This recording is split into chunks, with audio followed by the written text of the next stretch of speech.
Hello and welcome to Hive State Bakugan. It's a new year, 2020, and truthfully, I would have liked this to have been out last year.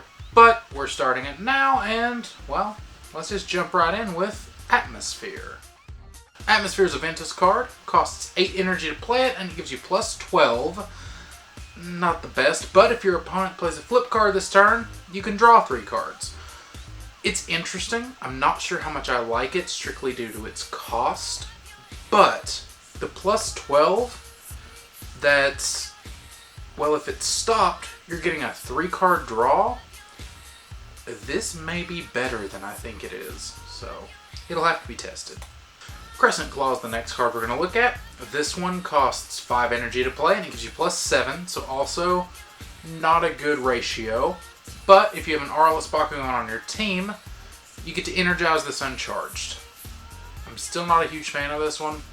I get what its purpose is, but for 5 energy, I don't think it's that great. If it was 4 energy, and even if the 7 was cut back to like a 6, I think 5 would be a bit pushing it. But if it was 4 energy, we'll say 4 energy and 5. I'd be more apt to play 4 energy plus 5 damage and gaining an extra energy than that 1 extra energy for the 2. I'm not a fan. I'm rambling. Gaia Force. This one's a 4 energy card. Each player may energize the top card of their deck uncharged, so it helps your opponent. Not great. If you have an Aurelus Bakugan on your team, also energize this uncharged. I almost could see this in a deck that constantly destroys your opponent's energy, and you also have an Aurelus on your team. So you're slowly keeping your opponent back while you're letting yourself leap forward. Maybe, but underwhelming. Optic Beam, 5-cost card here. Your opponent must reroll their Bakugan. I'm normally not a fan of this effect off the top, so 5 energy to do it? No. Turbo. If you have the most energy cards in play, that Bakugan gets minus 500 B power.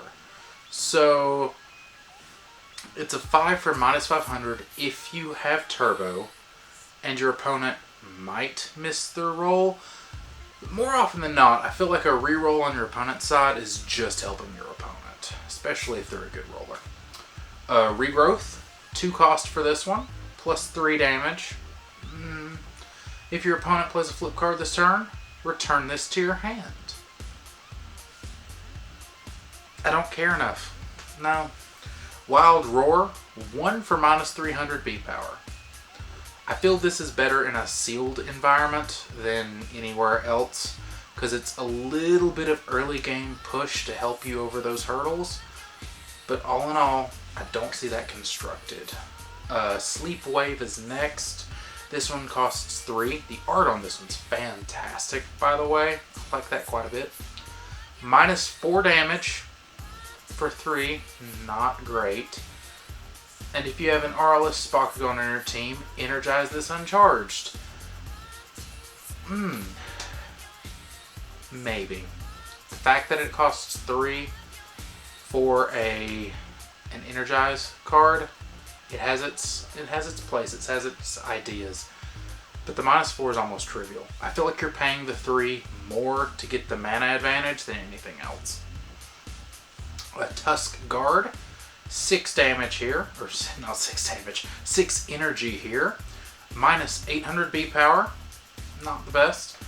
If you've played a card that costs 5 energy or more this turn, you may play this for free. That's what makes this card pretty decent. Minus 800 B power is most likely going to do something. Paying 6 for it? No, that's not something you want to do. If you ever hard cast this, it's just going to feel bad. But if you've already played a 5-cost card that maybe has boosted your Bs or really done anything, and you just get this for free, this could quickly flip a battle. I like this one in its right place. I think I would mostly see this as a 2 of, but every now and again there may be a 3 of deck that runs it. Ventus Body Slam, 4 energy for minus 900. Not too shabby. Now, minus cards versus positive cards. The plus ones are a little harder to avoid, where you're affecting your own Bakugan, you're boosting your B power, trying to get there. Whenever a card is minus B power, as I've said in multiple things, 4 in a positive term would give you plus 800 B power. Okay, this is 4 for basically plus 900 B power. Yes, it's minus 900 because you're affecting your opponent, but that does make it above curve, and that's good. But Shadow Strike exists, and I'm starting to see just a little bit more of it, especially with some of the gear coming soon, which, spoilers, but this is late, so whatever. And the fact that you can play this, do all this, and your opponent goes, actually, Shadow Strike reverts to normal, because no negative effects. Negative cards need to be extremely good to be viable. I'm done with this card.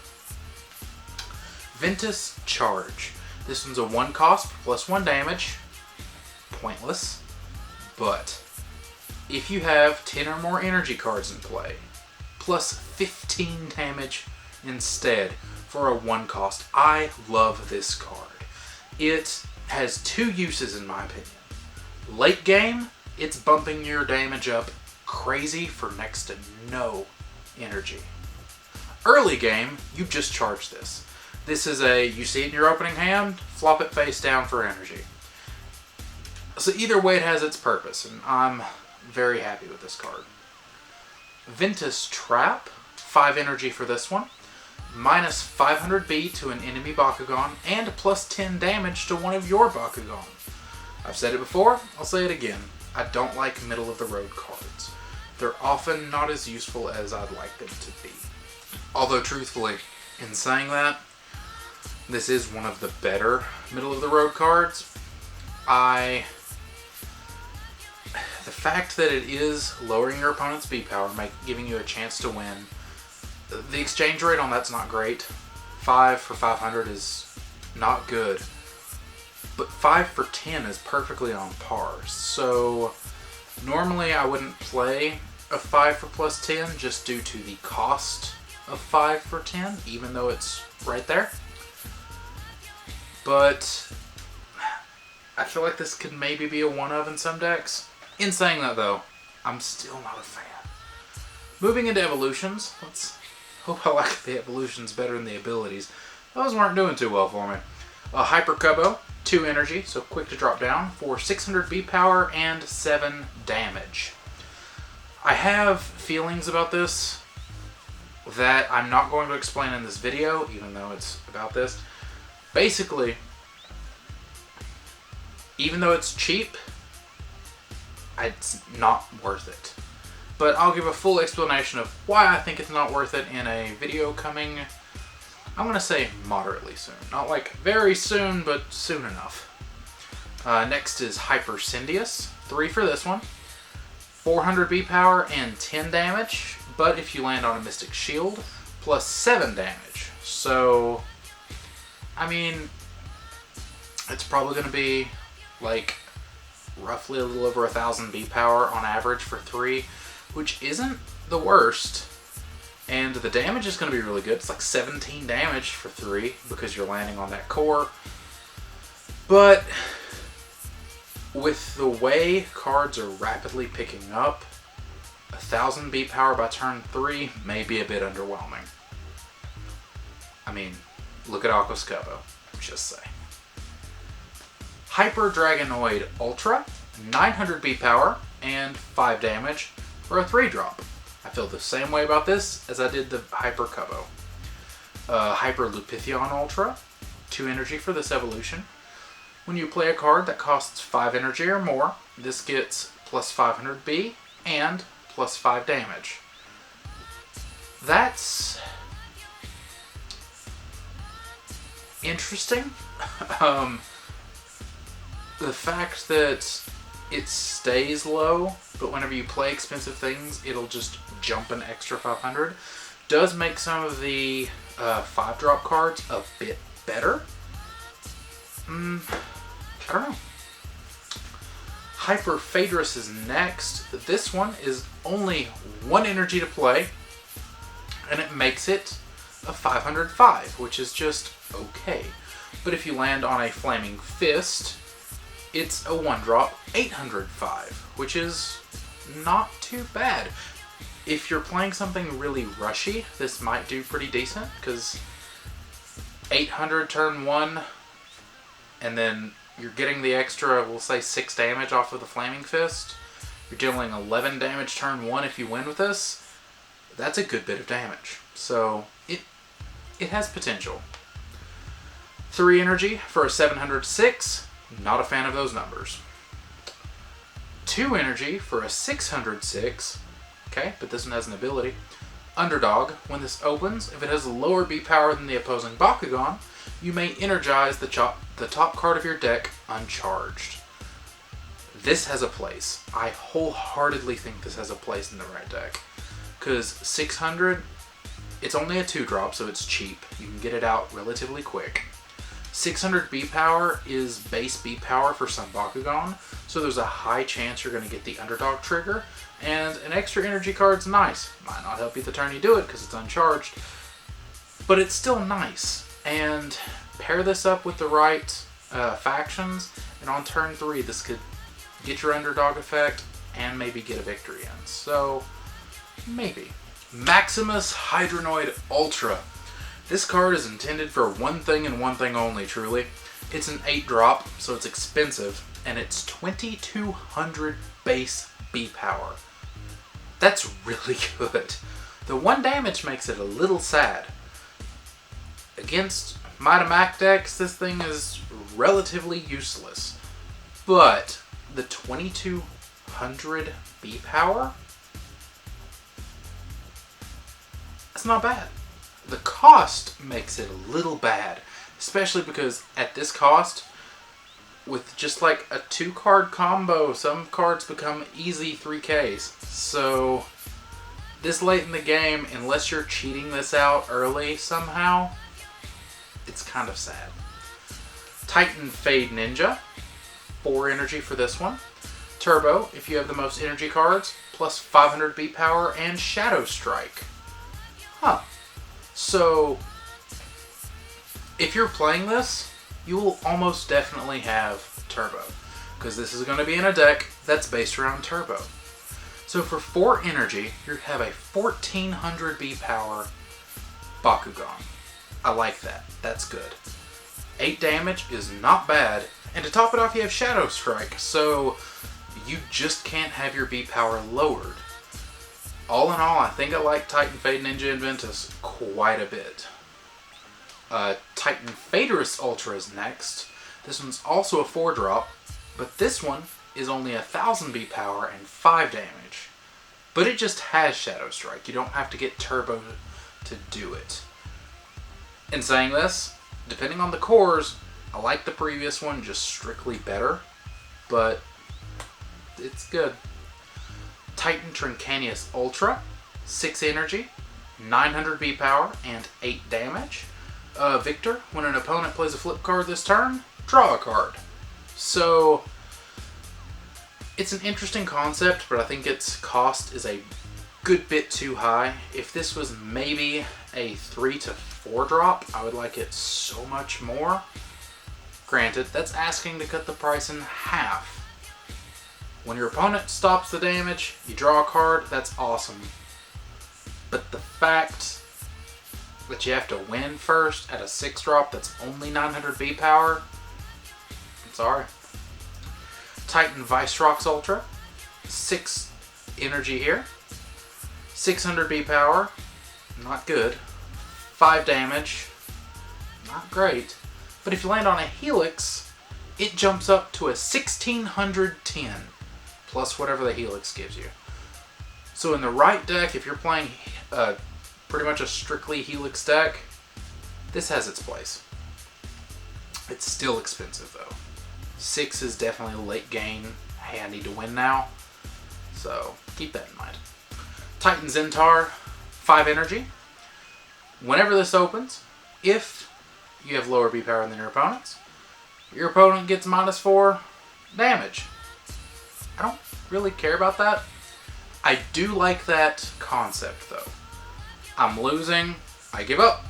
You hurt me for less. Interesting. But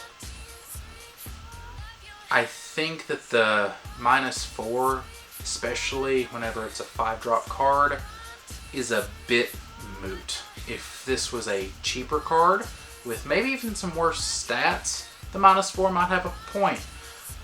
But I like the idea of it being a -6 at minimum. Maybe a -8. That seems a little bit more worth it. Moving into flips now. Let's look at Green Sight. Only 2 energy to play this. It does not stop damage, but you get to recharge up to 4 energy cards, and you can draw a card. So it's not bad. If you flip it first, well, now you can pay for more flip cards, and you have another card in hand. Granted, that's damage, but whatever.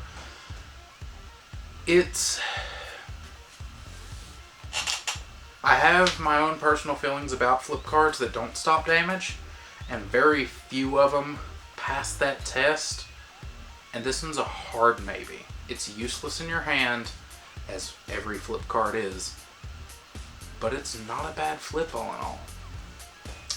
Stonehide.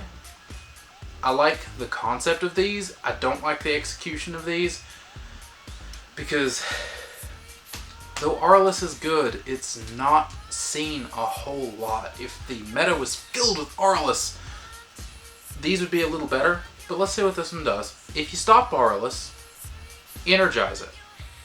Not bad for a 1-drop stop, but a 1-drop that only stops one faction, it'll rarely hit its mark. Ventus Web Whip, 2 energy to stop Aurelus, Darkus, and Pyrus. I'm okay with these, because it's like the 1 energy stop 2, but it's just a little better, because it also stops Aurelus, so I like this one quite a bit. We have the hero Winton, 6 energy for Winton. Your Bakugan have +1 damage for each energy card you have. That's really interesting, truthfully, because in this type of deck, you're going to automatically have at least just +6 on all of your attacks. But it's also an elite, and if I'm playing a Winton elite, I believe I like the other Winton better. So maybe if you're really using things that are like the huge knowledge, so you flip it and now you have 20 cards in your energy, and this is giving you like +25 damage every single attack, that's really cool. But there's very few decks this will fit in correctly. They're out there, but there's few. We're ending on A. 3 for a constant -1 damage. Hope you enjoyed this even though it's super late. I have quite a bit planned for the new year, so make sure to subscribe and stick around. But whether you do or whether you don't, well, you'll see me when you see me.